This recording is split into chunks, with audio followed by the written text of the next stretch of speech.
Hi Year 4, I hope you're all having a really good week so far. You've only got 2 weeks left until you're 2 weeks left, 2 days, until your well-earned rest. So today we're going to be looking at paragraphs 3 and 4 of your backstory. So I hope you all got on okay with your backstory yesterday, well, beginning it at least.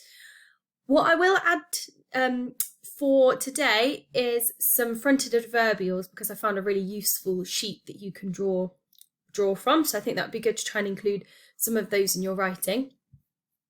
But again, my flip chart's gone a bit funny, but I'm going to go through my writing, what I've written, and show you what I've included and what I've included them for.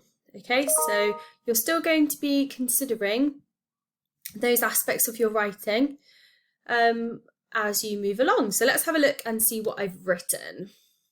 So let me pick up my highlighter to have a little look. Let's go with a colour that's going to show really clearly. So let's go with red. Slowly, Edith descended deeper. So I've got a bit of a fronted adverbial here. So let's just have a look and see where we left off. She lowered herself inside while she could hear the scientist interrogating her grandmother. So slowly, Edith descended deeper. All of a sudden, she no longer felt the smooth oak floorboards beneath her feet, but long, soft grass. So we used expanded noun phrases there. Need to remember to include my commas, actually. Also, I wonder if any of you noticed any spelling mistakes that I made yesterday. Well done if you did. She no longer felt the smooth oak floorboards beneath her feet, but long, soft grass. So long, soft grass, again, is an expanded noun phrase.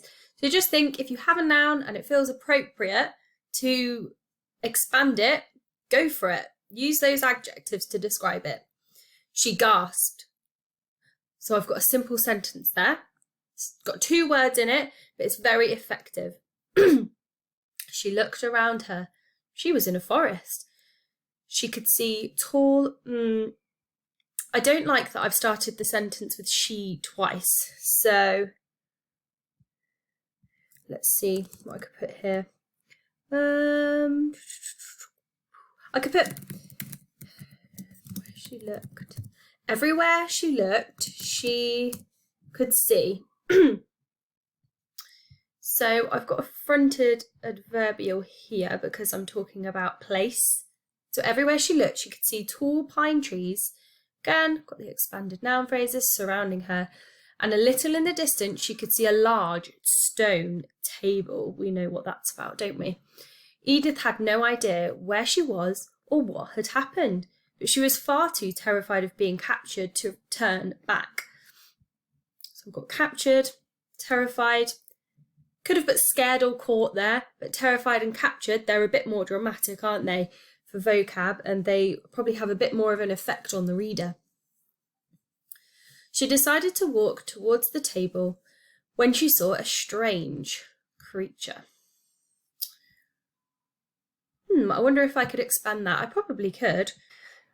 So I could probably add something onto the end of this sentence here. So she decided to walk towards the table when she saw a strange creature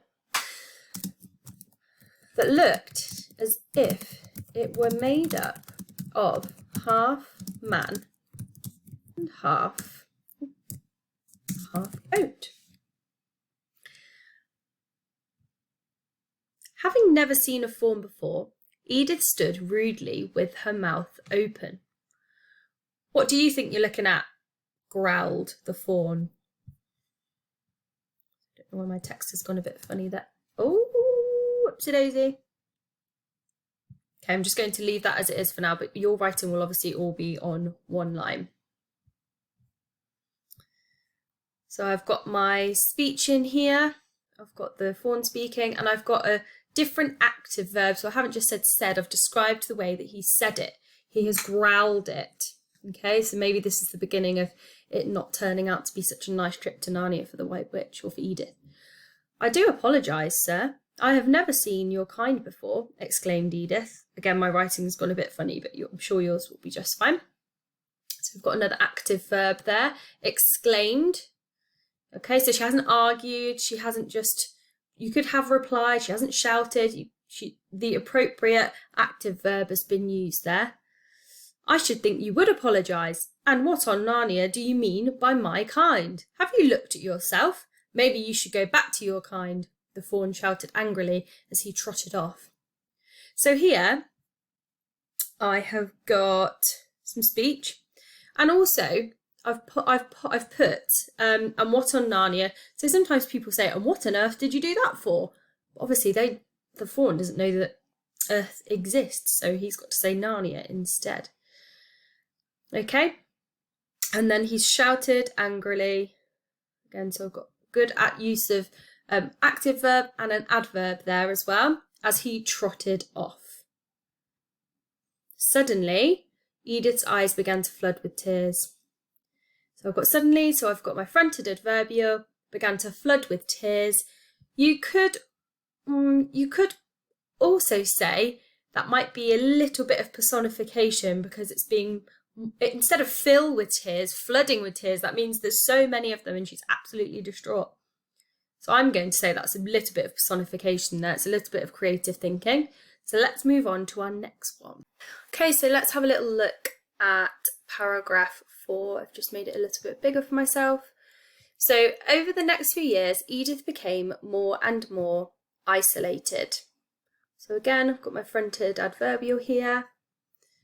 She began to deeply mistrust any of the Narnian creatures she encountered. So I've got a good adverb there as well. She didn't just mistrust them, she deeply mistrusted them.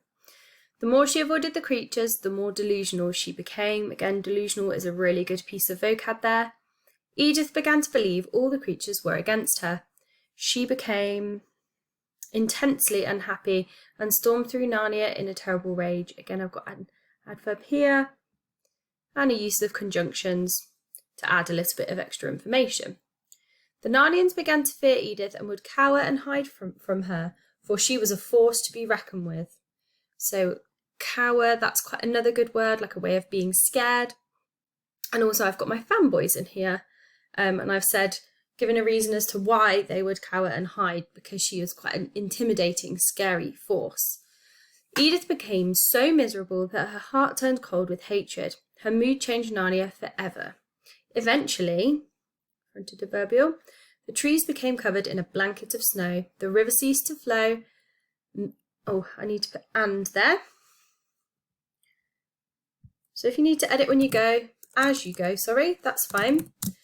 And the birds silenced their sweetest songs.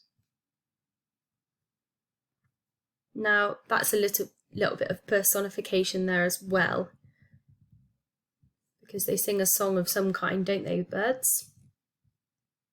And also blanket of snow, that's quite a nice piece of figurative language there.